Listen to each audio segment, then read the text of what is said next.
will talk today about how to analyze the present illness in patients with peripheral vascular disease.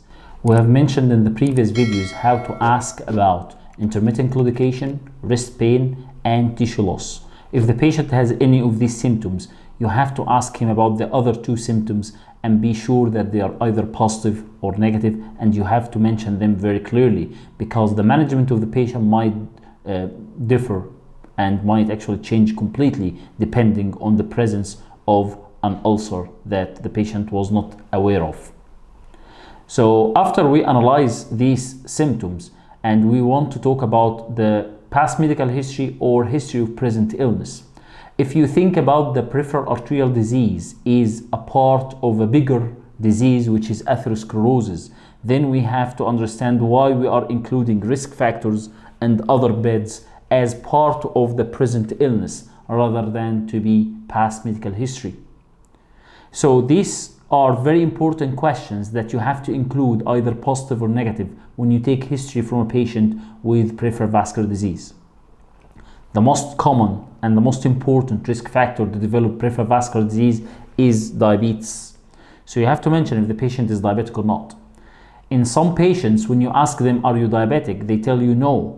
And when you take more detailed history from them, they would tell you that actually they were told that their blood glucose was high, but they preferred not to take medication for it 2 or 3 years ago.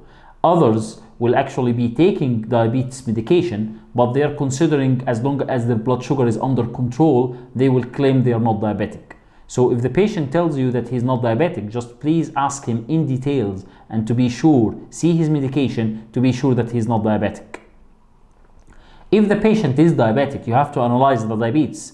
Is it type 1 or type 2? When did it start? Is it controlled or uncontrolled? When was the last time the patient had hemoglobin A1C or fasting and postprandial blood sugar? If the patient had any complication from diabetes and what medication the patient is taking for it. The same applies for the other risk factors. The second most important risk factor is smoking.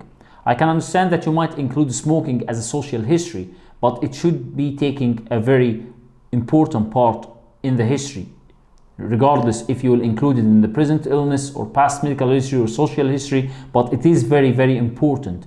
And you have to tell us if the patient is smoker, non-smoker, or ex-smoker. So if the patient tells you that he doesn't smoke, you have to ask him, did you ever smoke before or not? If not, then you can tell the patient is non-smoker.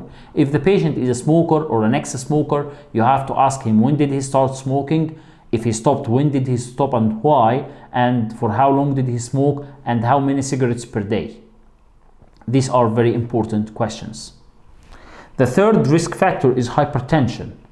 And regardless if this is a primary or secondary hypertension, it still might induce atherosclerosis, and it's important to ask the patient again about the duration of the hypertension, the medication the patient is taking, if there is any complication happened because of hypertension before, and what medication the patient is taking at the moment. Dyslipidemia, usually the patient would know if he had a blood test done to measure his triglyceride and LDL, HDL, his lipid profile, or if he was told by other doctor to take statins or fibrates or any medication for dyslipidemia. These are the major risk factors that you can ask the patient about them in history taking. What about other beds affected? Remember that actually this is not a disease of only one leg or 2 legs or an arm. It's a generalized disease affecting all the arteries in the body to various degrees. So even if the patient didn't mention to you that he has any history of other beds affected, you have to ask him about other beds affected. So for ischemic heart disease, usually you have to ask the patient if he has any trouble with the heart. And if he says yes, you have to be specific. So you have to be sure that he is talking about coronary artery disease, not about rheumatic heart, not about atrial fibrillation or any kind of arrhythmia.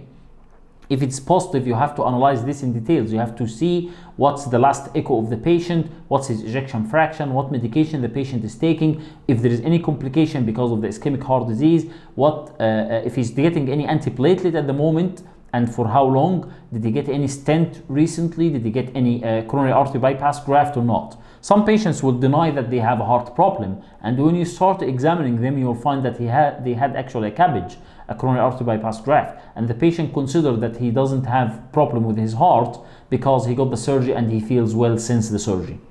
And it's important actually to check by yourself that the patient can walk properly without getting any shortness of breath or chest pain, or doing 2 or 3 floors by doing stairs.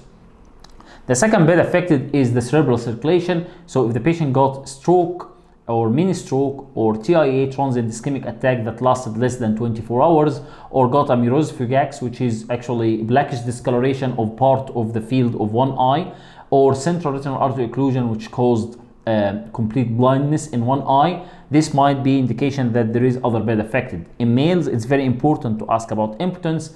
In patients, if you are suspecting chronic mesenteric ischemia, usually these patients will have postprandial pain, they will have fear of food, they will have vomiting, nausea, diarrhea sometimes, and obviously they will be malabsorption and maldigestion. So there will be loss of weight for these patients. So these are very important questions to diagnose chronic mesenteric ischemia. Remember that mesenteric ischemia is not a radiological diagnosis.